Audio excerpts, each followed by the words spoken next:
Please call me Pam. Pam. Oh, I like that. Yeah. Thank you so much. So Pamela, Pam.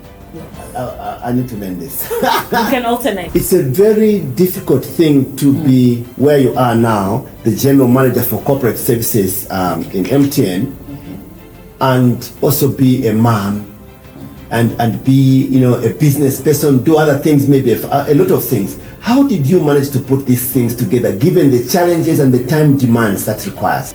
A lot of this in terms of managing has also meant being very focused with what you want to achieve at any given time.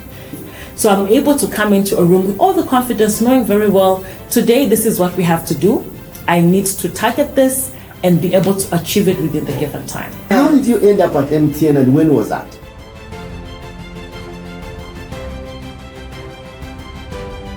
Hello, and welcome to our podcast, the Think Talk podcast. My name is Professor Wilbroad.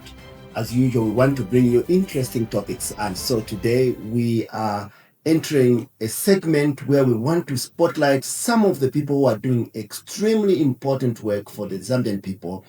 They seem not to be in health, but actually they anchor and hold the health sector in the end, especially when we think about modern technology. And in this segment, I wanted to introduce you to my guest, and this is no other than Pamela C. That's how you pronounce. Yes, sir. Welcome. On spot. Thank you so much. Please call me Pam. Pam. Yes. Oh, I like that. Yeah. Thank you so much. So Pamela, Pam. Yes. I need to learn this. You can alternate. I'm good. Okay. Thank you for coming over. I'm really excited to be here.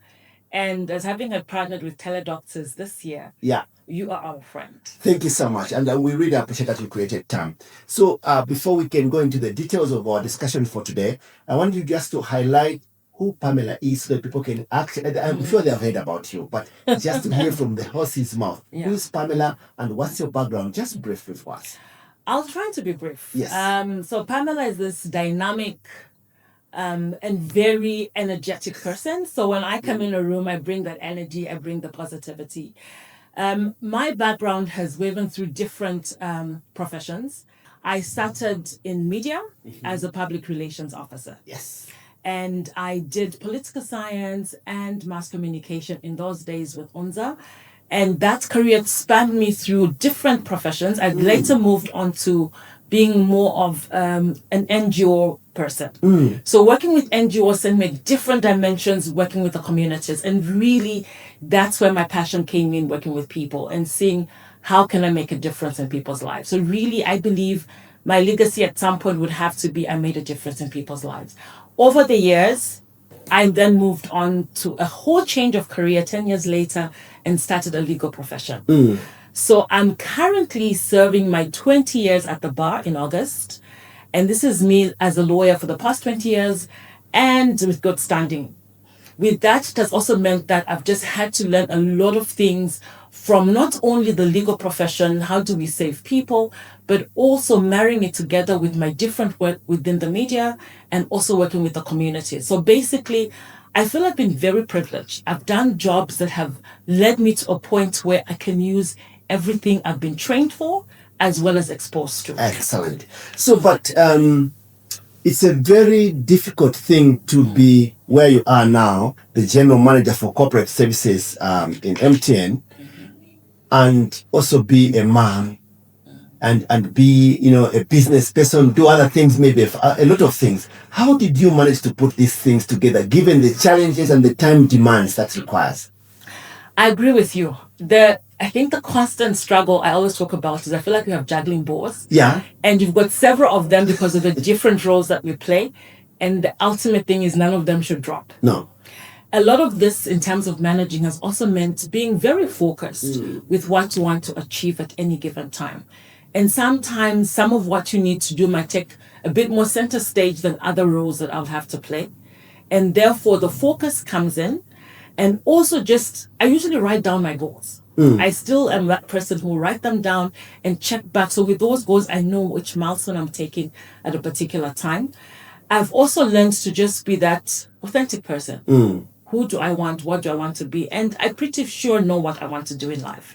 And that has helped me. But also I have learned with being able to juggle all these achievements, I've had to have a very good support system. My family are my number one cheerleaders. My sisters, my brother, my mom and dad. My dad passed away, but he was also one of the key ones who were always there to pull me along. My children are excellent ones as well. And I've got excellent friends that come with it. So having that whole team always means that you remain grounded. And I won't forget religion. And I think at the end of it all, we also have to remember we've got somebody above there. And prayer also has been something that has helped me to be centered. So when you look at all these different aspects, they bring it all together with who I am and what I want to achieve. So I'm able to come into a room with all the confidence, knowing very well, today this is what we have to do.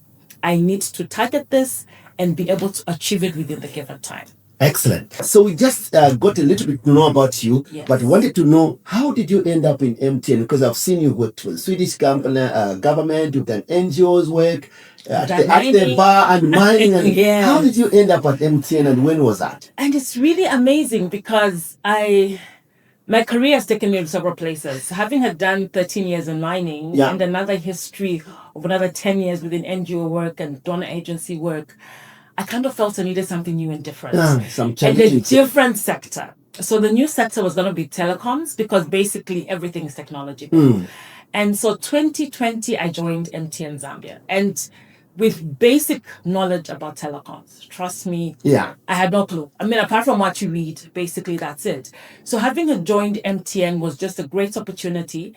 It's led me to understand more about regulatory issues within the telco sector, legal issues around it, but also because I also have to deal with our CSI activities. So our corporate social investment, as we call it, was just an excellent opportunity to actually draw the link between telecoms and technology that we have and how we can improve people's lives.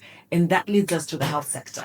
I like that. And so you at MTN and Teledoctor have partnered for an initiative called Yellow Care. Do you want to talk a little bit about this? Oh, yes. So I'm really excited. This is our 18th year of doing Yellow Care as MTN. And our 21 days of Yellow Care gives us an opportunity to just take time back. As employees and our various staff and partners, we spent 21 days within June from the 1st to the 21st to just give back to community. Our staff volunteer their time. So we're out there in the communities. This year's theme was connecting to the roots. And we interpreted it that for us to connect to the roots, let's go back to the basic things of health services. Our people need this. We then traveled to Kalabo to be able to ensure we provided some health awareness. Our support given here within Liteta area was another significant area. We recognize with technology, people can be able to utilize our services and still access health. So I think that is a very new area that most people kept on saying, but how are we going to do this? How does technology be able to provide that health service? And that is where our partnering with teledoctors provided the solution. At a click of me using my phone, I can get that doctor and consult on the need that I have. And I think for me, that was the most innovative thing we could be able to do. That's amazing. So I want to ask you this philosophical but very important question. So telecom is running, healthcare is running, but somehow you and us speaking together, we have been bringing these things together. How can you explain to a layman or laywoman that these things actually speak to you, your health, your development? We bring technology and health and you need this. I think it's very simple. In the most simplified way, I'll just start by saying when you wake up first thing in the morning, what do? We're checking our phones. And some of you, if you have an app on the phone, it will even tell you your sleep patterns. Yes. How? So already that is part of our health thing. I'm working out on a daily basis. I've got the health watch. It will tell me how many steps I've done, how many achievements I've been able towards my health services. So already we can't do without technology. The reality of our times is that technology and our lives have become interwoven. So we need it on a daily basis. And therefore, being able to partner with teledoctors for us is a clear sign that people who cannot be able to arrive or be within a vicinity of a clinic. And that was why our theme was connecting to the roots. The roots. The roots for us was the grassroots. The people in remote areas who will not have the money to jump on a bus and come to a health service. People who will not even have money to pay for that 5-patcher book to open at the clinic. But then them being able to have this service of doctors available to actually talk to them and treat them. We encourage people to actually download your app and have the app on the phone. For us, that clearly means we are giving people health within the palm of their hands. And they're using your networks, using your our data and things like this. So they can use our data to be able to see it. They can use the USSD and still be able to get the services. So for us, we're saying, reminding people, you can be able to be healthy, and also any health concerns, be able to talk to that doctor immediately.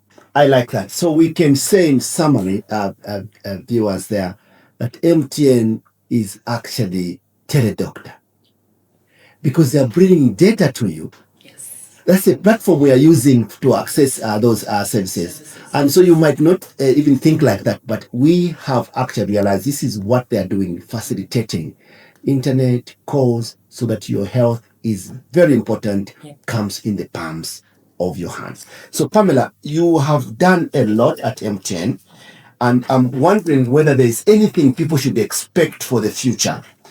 Is this just a one-off year? Okay, you said 19 years. Is there anything bigger coming in the next few years?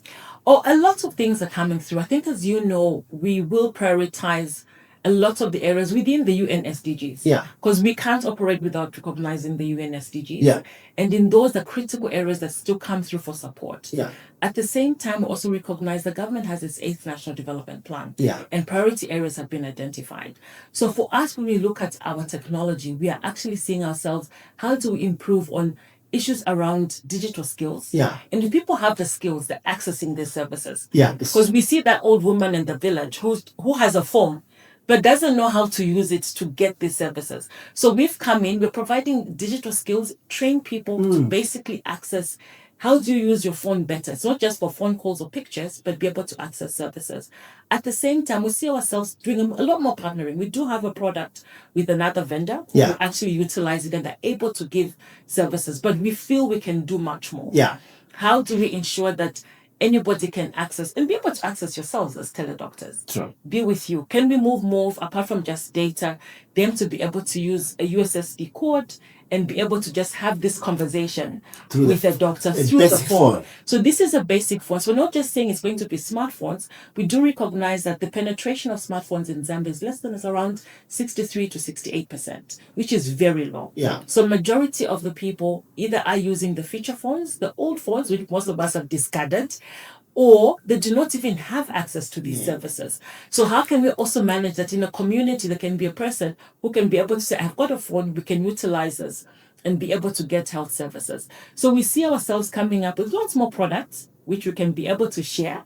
I think we're still under the talking phase. Yeah. What more can we do to ensure that people can utilize technology and get the health services? Also through education itself, they're able to still access the services that are available. I like that. So many people might accuse MTN that you guys just want our talk time. What is your answer to that? No, it's not just talk time. Look at what we've just done the past year. And it's not just this year when we're doing these activities with teledoctors. There's several times. So what we also did, for instance, for this year, for the women and men in Kalabo area, we also donated 500 smartphones. And this is an area where we recognize the poverty levels are really low. Yeah. So how can they be able to have these handsets? And with the handsets, we partner teledoctors, but with they're giving nutritional awareness talks. And as they're getting the talks, we're also telling them download the app, because the app will give you more information. The areas are remote. It took us a long time to drive to get there. We got stuck in the sun. Yeah. And it actually hit me. So if you're really sick, what do you do? What do you do? What is the immediate basic consultation you can get before they're able? Because there are no buses. No. So I'm sure there has to be somebody with an ox cart. I think some pictures where they actually got on an ox cart. So you have to get on an ox cart to get there. So with you being able to have that app and see the teledoctor services, we know we're making a difference in people's lives. And that, for me, is the most critical thing. A nation where people are not healthy is a bad one, because people will not progress. A healthy nation, we're doing marvelous and wonderful things. I like that. All right. Thank you so much, Pamela. I think you get, I like the expression that was put there. Unhealthy or a sick nation is a bad nation. So we want to actually have a good nation, which is a health nation. And that's the Zambia we want in 2063, there's an Africa we want, but this is the Zambia that we want. But I wanted to take a break now because I will become a little bit personal with Pamela, because she's done a lot and she's shown us what is going to happen in the future under MTN. But she's got a journey that she needs to share with some of the young ladies, some of the young girls that want to aspire. What does it take to become such a high-profile manager, work in the mining sector? And I think this is something that I wanted us to just share a little bit, and then you can also come over here and ask us some questions in the future. All right, we take a break. Join us on the next episode where Pamela shares her personal journey to becoming a top manager for various top organizations. Only on Think Talk Podcast. Think Talk with Professor Wilbroad.